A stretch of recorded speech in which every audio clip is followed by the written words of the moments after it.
Ayan, sa malamang hindi lamang po ako ang nakapansin dito. Malamang kayo din po, Team Edsy. Alam nyo naman po, basta mga avid fan ay konting kilos, galawan, tinginan, titigan, or ano bang tawag dyan. Ano, tinginan, titigan, same lang naman yan sila, di ba? So, pansin nyo ba na si BNC ay tilay nagpaparinig na nga po ito kay Edu. So, legit na ba yung mga parinig ni Beyonce or content lamang po ito? So, tayong mga viewers, mararamdaman po natin kung sila ay totoo na sa isa't isa. 'Di ba? Kaya patuloy po nating suportahan si Kalinga Prab, Kuya Val at ang buong team.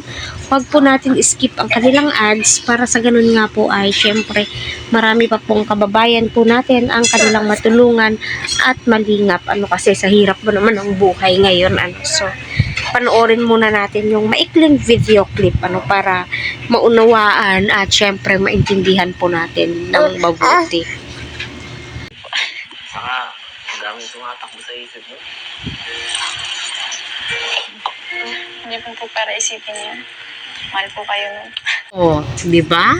Si Beyonce ay nababasa na niya ang kaisipan ni Edu. So, ano po sa tingin po ninyo? No? So, habang nagtitigan po sila, kitang-kita na po natin na sila'y nahuhulog na po talaga yung loob ni Beyonce kay Edu. At yun naman din po itong si Edu, Imposible naman kung walang namuong titinginan siya. Naku, manhid na lang po talaga. Ano kung hindi mo ito mararamdaman?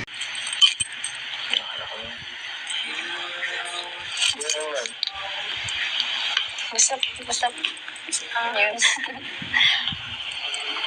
Hindi naman. Bigyan mo ako ng hint. Sino po yung inisip niyo? Inisip ko. Paano yan? Wala akong inisip ko.